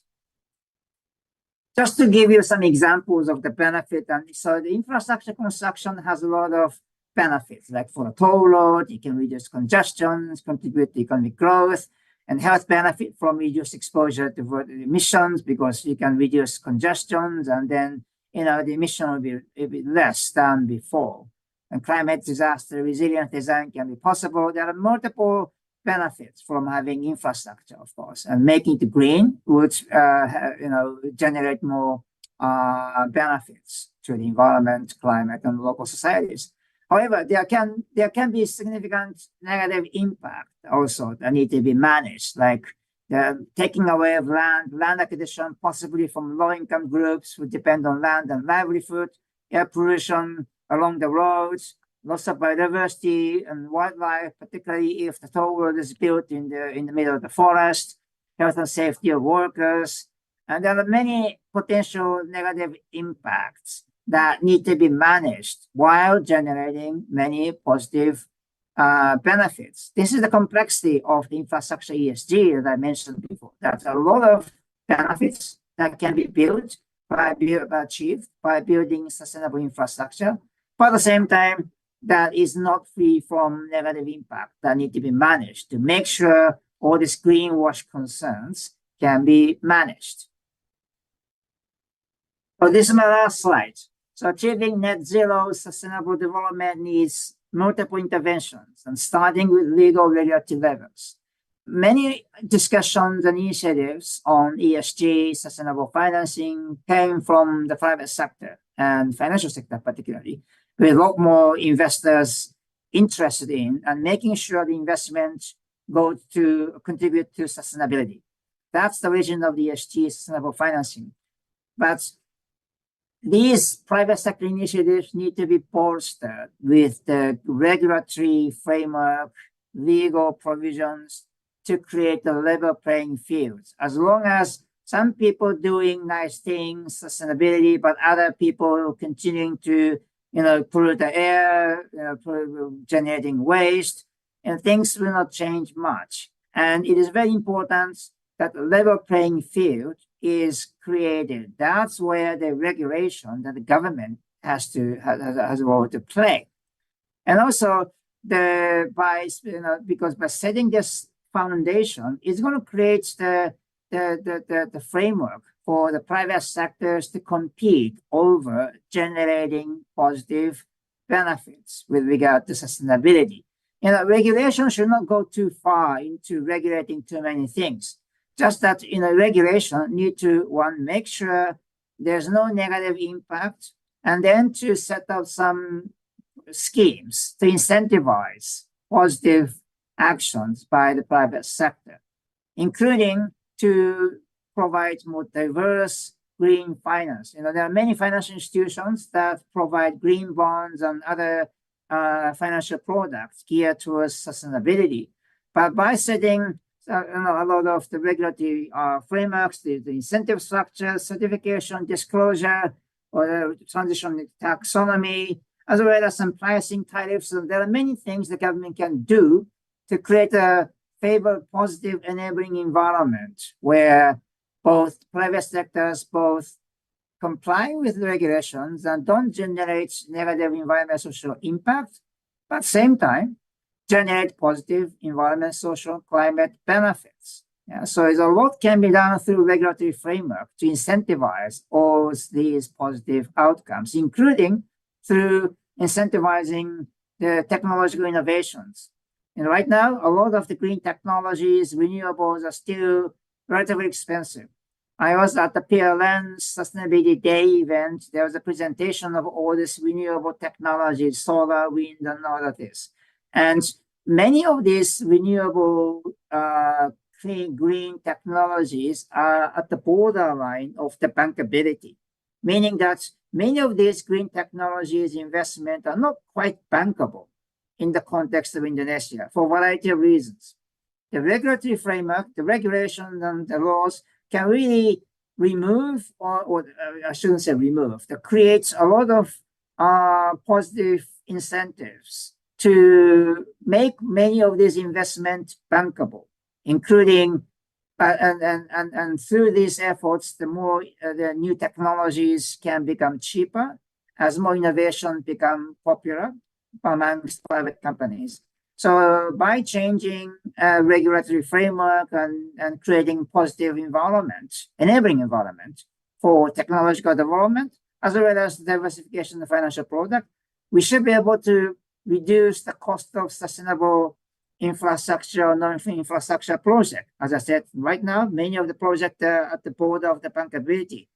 Now, a lot of regulatory actions can be taken to make many of them bankable. And then a lot of private sector will come in to provide financing. And a lot of private investors will start investing in new technologies. And all of that will contribute to net zero sustainable development. So what I wanted to conclude is that, because the session is about achieving sustainable through green economy policies, just wanted to conclude my presentation by saying that this regulatory framework and policy measures is a very important foundation for the private sector to really do more, directly contribute to sustainability. But without the government actions, regulatory improvement, what the private sector can do will be limited. Let me stop here. Thank you very much. Okay, thank you so much, Dr. Satoshi, for using very effective in your time. So I think it is now that we could start the discussion session. So on the first, I think will let three of the live question might be asked by the participant who already joined Zoom. Before then, we answer the question that has been delivered via Q&A. Is there anyone of the participant who would like to ask question directly to the speakers? Because Pak Satoshi, I think, has a little brief resume of what he already didn't discuss. That it is very, I think, very nice interrelation in between the first speaker, the second, and then Pak Satoshi. I mean, Pak Satoshi also mentioned about the green taxonomy and then how Indonesian, from the World Bank perspective, that quite eager and being the pioneer, especially in Southeast Asia for developing and adopting more and integrating more on how the national standard can be adapt with the international standard, especially for example about the as mentioned by Pak Satoshi about the green taxonomy 2.0, 2.0 that being developed right now.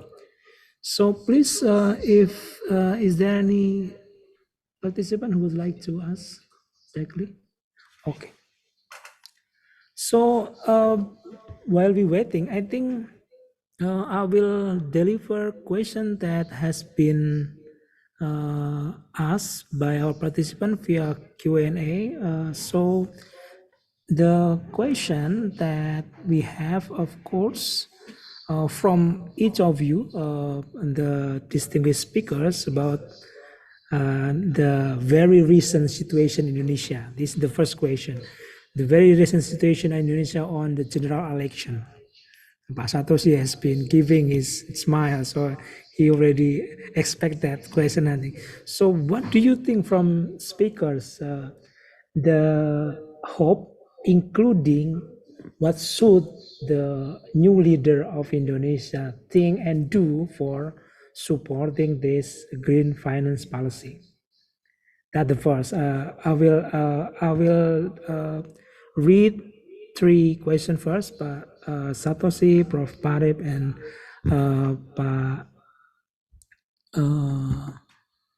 you still join us? Oh yeah, Pak Debola, sorry. So the second question is about perhaps more related to Pak Debola.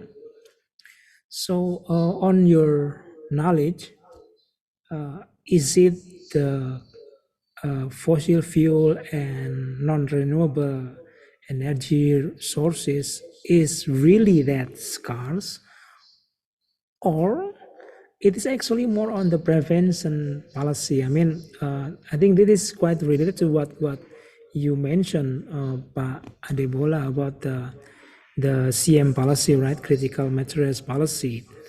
How this CM policy, with related to the condition of the resources, directly impact or supported the energy transition policy, especially perhaps in Europe or UK, because I think post Dublin agreement on the coal phase done, and then we have this Ukrainian war, and then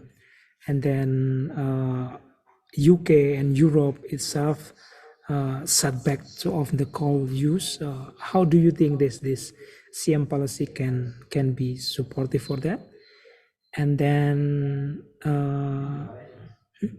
oh yeah, only two. Yeah, I think I think I will stop here first. So first, I will ask Pak Adebola Mr. Adebola to answer this question, and then later I will ask Prof. Parip and then Pak Satoshi about the first question on the your hope, and then what should the leaders of Indonesia do for this green policy. Okay, Pak Adebola, please. Okay, yeah. So thank you very much. That's a very good question.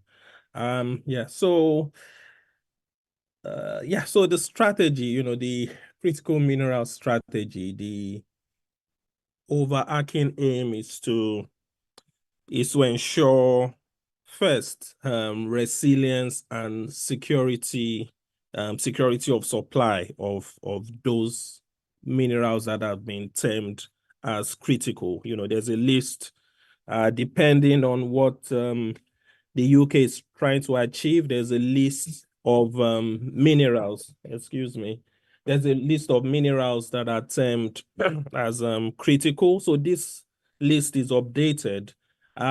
However, as I also pointed out, there is a geographical spread of where you can easily find some of these minerals. So, and as we know, economics, you want to buy something, somebody else wants to sell it. It also depends on the sort of relationship countries have with themselves. So although we have a goal that we want the economy to be green, that goal also really cannot be achieved outside of this sometimes political or economic tensions. So sometimes those relationships come into play. And so when access to some critical minerals are not available, countries tend to, because when you don't have access to those minerals, the prices of some energy would go up, maybe electricity, maybe petrol. Then countries start scrambling for alternatives. So that sometimes leads us to go back to dirtier sources, sources that we've said we want to phase out. So these tensions are, they're interrelated, and countries just have to look for a way to balance this distance to ensure that we move to a green economy. We all know it wouldn't be easy. The goal is clear. The Paris Agreement is clear on the temperature scenarios and the amount of time we have. But at the same time, we all also need to be realistic on how we can achieve and move these things forward. So the strategy just is there to guide the UK on what it needs to do, having in mind what the global scenario is at every given time. I hope that answers the question. Unfortunately, the one on Indonesia, I would not be able to to talk about it, as I have no idea. Thank you. Okay, thank you, Pak Adebola. You should apply for being Indonesian consultant for energy or critical materials policy later. So the second opportunity is Prof. Parip, please. Oh yeah, thank you. Simply don't degrade the quality of the environment. Don't accelerate the economic growth in the expense of degradation of the quality of environment. And then create a good system, good and strong system that encourage all of the issuers, public companies, the economists, industry, to give a clear incentive for those who participate on the maintaining of the quality of the environment. And then be careful of exploring, mining when the energy that is created by the mining will create more emissions, gas emissions, so that the quality of the environment is degraded. If so, then you are a kind of do nothing unless the degrading the quality of our environment. Thank you.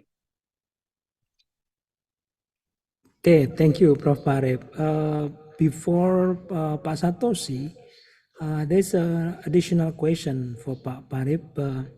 Can OJK be appointed or asserted as enforcement authority, Pak Parip, for this green taxonomy that you mentioned?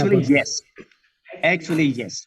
This is a very good question. But actually, based on their regulation, the sanction that is given is only written, warning. So the incentive is so low, as well as the sanction is not strong enough. This might be reflecting the quote unquote seriousness of the state in order to use the authority to increase the quality of the sustainable finance. Actually, they can, something like to give an impact of the safety and soundness of the bank through risk management. So then when they do not do the things that mentioned on the attachment of the regulations, then it will degrade also their quality of the risk management. So this sanction might be very effective, actually. Okay, thank you, Prof. Parip. So, Pak Satoshi, then about you, and then before you answer, I think I will add another question that is from our participant with related to AMDA. In AMDA process, and of course you understand about the process. The procedure right now is still developing. That where environmental observers in the process of forming AMDA have quite shifted way, right? So do you think this situation on the AMDAL process in Indonesia could affect the prospect of a green economy or green finance in Indonesia, and to what extent? So please, Pak Satoshi. Well, very interesting questions. And I also like to say a few words on the minerals as well as the last point, the OJK issue. First of all, on the political issues, I don't need to comment on, the national political situation in Indonesia. But just wanted to mention that, as I said, in the US, with the Trump and then some reaction from conservatives on what they call liberal work liberalism. There's a lot of backlash on ESG or sustainable financing in the mass media, on headlines of newspapers. We see a lot of it. But at the same time, as I mentioned, underneath the issuing of financial products with strongly linked to sustainability or ESG principles actually increased, despite the decrease in the number of issuing that explicitly clearly say they are ESG. So in a way, without regard to political situations, I think this underlying situation will not change, because this is the reflection of the global challenges, because of climate change, global geopolitical issues, and so on and so forth. They don't change. So in a way, I'm optimistic that despite ups and downs because of political situations, in the medium and long term, we have to move towards sustainability. Of course, we don't want to see many short-term downs and continuing to see many ups, even in the short term. But I don't think we need to be too excited. I don't think we should be too excited about the short-term ups and downs and political situations, who become president, who says what, and pay more attention to underneath the underlying currents. That's not going to change overall, because the problem is there. Climate change, and then these problems continue to happen, go on, without regard to what we do. So I would pay more attention to these long-term trends that will never change, than how to focus on how to facilitate it. That's my response on political situations. On the minerals, that's a real challenge. I mean, I'm not the expert in the minerals issues, but it is a big challenge, because a lot of energy transition and the sustainability solutions require a lot of rare minerals, like nickels, for instance, a good example for Indonesia.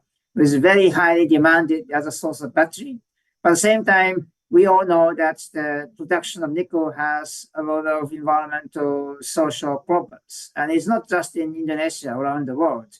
All this, the cobalts, nickels, and many rare materials that are important for climate change and energy transitions, fraught with all these environment, social problems.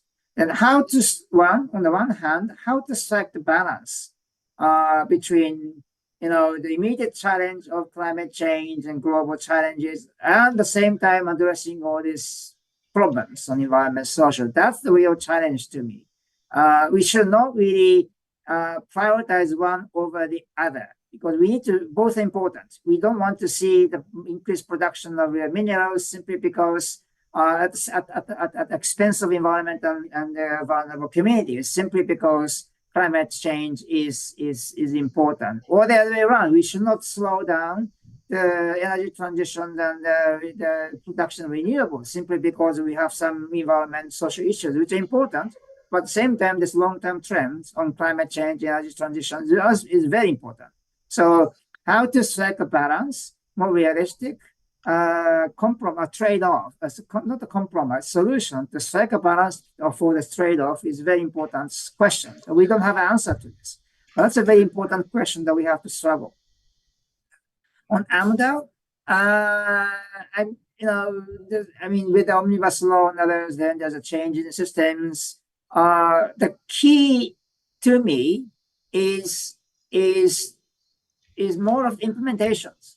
I have seen many cases where good AMDA being produced, but not well implemented, because more attention given to the reviewing of the AMDA documents, and the number of reviewers in Kalahaka is not sufficient.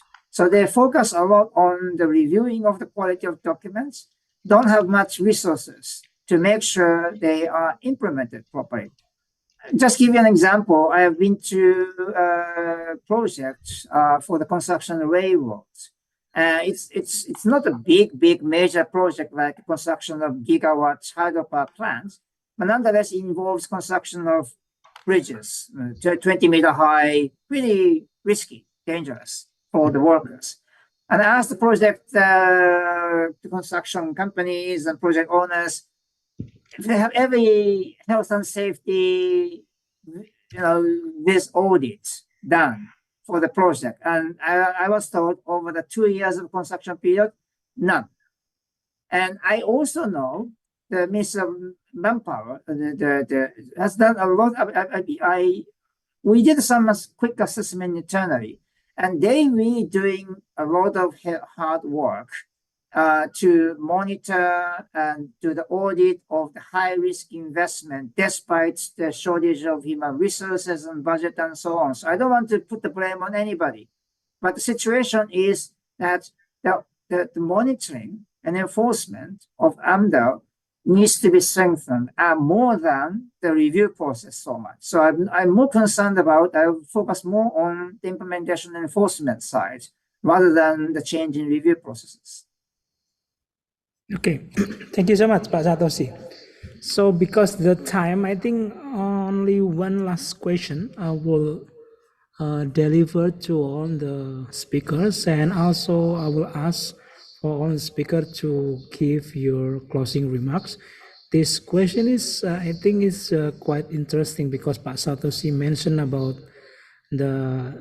for your answer, you are being to be optimistic, right? You are also very optimistic for this progress. So this question is all for all of the speakers, and including to deliver your closing remarks. So how optimistic are the speakers with related to the progress of sustainability, green finance, and others? I mean, yeah, Pak Adebola could talk about in the UK and Europe, but Pak Satoshi and Prof. Parib, perhaps you can talk from the perspective of Indonesia. I mean, the hectic situation of omnibus law, the job creation law, and the impact of it, and then but also so many strategic national strategic project that sometimes being argued it causes the problem in environment.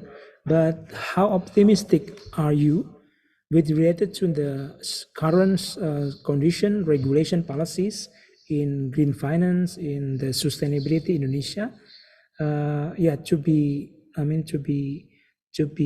keep sustained and good progress in the future. So the first change I will give to Pak Adebola first, and with your closing remark, Pak Adebola, please.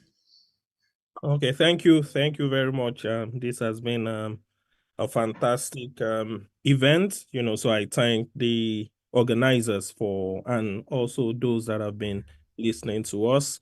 My closing remarks and how I feel is, so I feel there's been a lot of progress made, the last COP and at the UAE, and also the NDCs has been submitted, shows that countries are beginning to take it shows that countries are beginning to take seriously their climate commitments. I hope that continues. I hope there's more financial flows into climate finance, helping us to further move away from dirtier sources of energy to increasing renewable sources of energy. So I think this increasing use of critical minerals will help us. There are challenges in terms of the supply and how countries are trying to use their control of critical minerals for political purposes. Those challenges are there, but generally, I feel there's an improvement from the UNFCCC to Kyoto to the new regime under the Paris Agreement with respect to climate efforts. So hopefully we'll continue to see that progress, and hopefully would have a greener and safer environment for all of us to enjoy. So thank you once again to everyone, to the speakers, to the facilitators. It's been a fantastic event. Thank you. Thank you, Pak Debola, for your short but so fruitful closing remark and answer. And then I think it is now Pak Satoshi first, before Prof. Parik for the closing remark. So please, Pak Satoshi. This is short-term, the challenges, right? Yes. Yeah, I mean, again, yes, there's a lot. I mean, again, I always tell myself, not to be bothered too much about the immediate ups and downs, because in my 20 years of professional life on sustainability, I've never seen such an enthusiasm, at least a positive reaction from the government or big industries to sustainability. Maybe they're driven by motives other than pure environment, social, and governance, more from the fact that more money can be available from financial market if they call it sustainable. But at the same time, I think this is the first time, at least I've never seen in my 20 years of life, where sustainability becomes kind of money-making businesses. It always been the cost in the balance sheet. Now it is shown on the positive side of the balance sheet, the income revenue side of it. But although there are costs to it, so I believe that as long as we can continue connecting positive values that can be generated from strengthening sustainability, I'm very optimistic that a lot of people would follow, and government will follow. And at the end of the day, we are talking about a long-term sustainability need to be taken care of, and countries will look. I mean, no matter no matter how much gain the country may make in short term by neglecting environment, social, climate, the countries will lose after 50 years or 100 years by neglecting environment and social or the climate.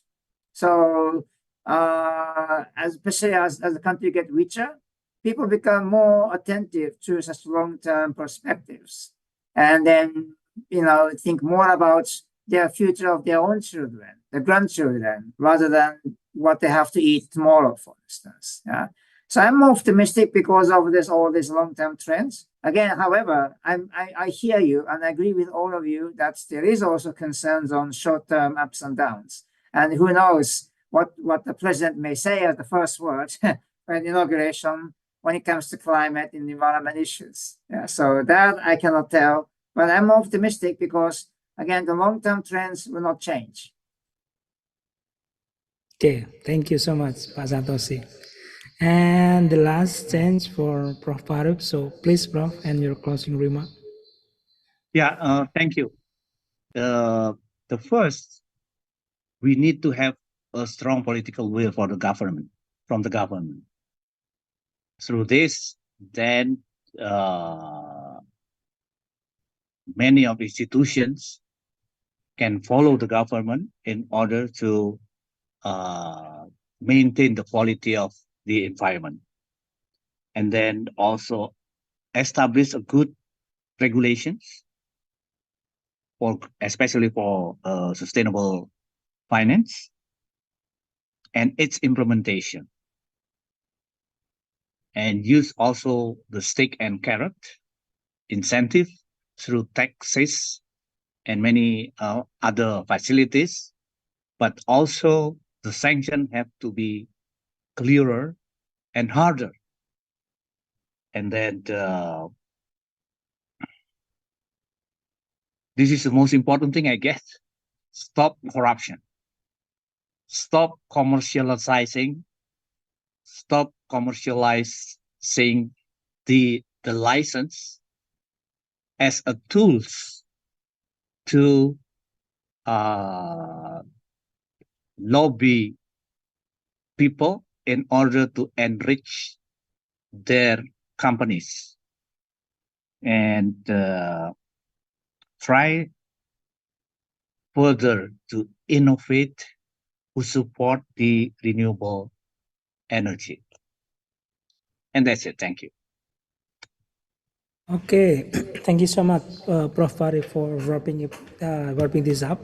So, ladies and gentlemen, and all the participants, I think time has already been fly so far. So, it is our time to end this discussion session and the seminar. So, thank you so much for all the distinguished speakers, Pak Adebola, Pak Satoshi, Pak Parip, and then all distinguished participant. I mean, I can see so many came from you, from not only students, academic, but also so many participants from outside Gajah Mada. So thank you for joining and make this seminar quite have a fruitful discussion. So I will close my moderation for this by quoting a word from the CEO of Harley Davidson, if I'm not mistaken. He once said about sustainability is no longer about doing less harms, it's about doing more good. So I think to talk about sustainability, as already been highlighted by our distinguished speakers, we should doing more good and be optimistic of what can we do for the sustainability of our life, of our social, and also our planet. So thank you for me. I will give back the time and the floor to Denaswa. Thank you. Bye bye from me. Thank you.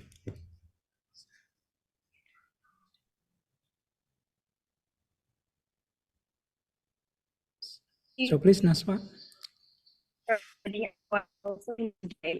And to all the speakers, thank you so much for your valuable insights. That was surely a very interesting discussion, and we have definitely learned a lot from today's seminar. Next, we will proceed to our next agenda, which is a photo session. I would like to request everyone to open your camera for documentation. And also, I just want to remind to all the participants, please open your camera, because the link to get your certificate will be given after we do the first step. And I would like to request open your camera for our documentation.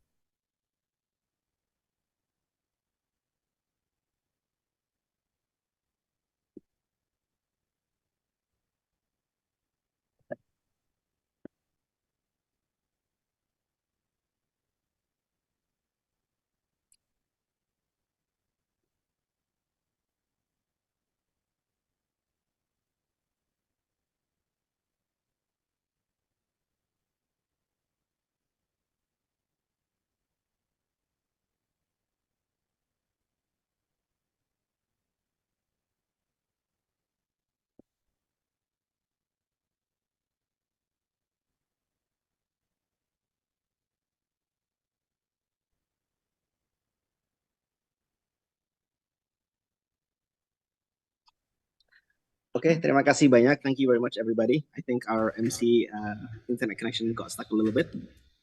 Thank you very. Oh, Nazwa udah balik. Are you back? Okay, no, she's still stuck. Okay, thank you very much to everybody, our moderators, Mas Yuyun, our speakers, Dr. Satoshi, Dr. Adebola, and Professor Paripurna, and all our participants for your time. And we hope you enjoyed having this discussion as much as we have enjoyed organizing it and listening to it with you all. I will stay in this room for a little bit in case there's any questions. Saya akan tetap di ruangan ini kalau apabila ada pertanyaan. Bagi mahasiswa diharapkan bisa di link yang mahasiswa, dan bagi peserta yang umum, for the members of the public, please follow the link at the bottom. With that being said, thank you very much, everybody, and have a lovely evening. Goodbye. Thank you, Pak Satoshi. Thank you, Adebola. Thank you, Prof. Arif. Thank you. Thank Yeah, you. thank you. Thank you very much. Thank you. Thank you.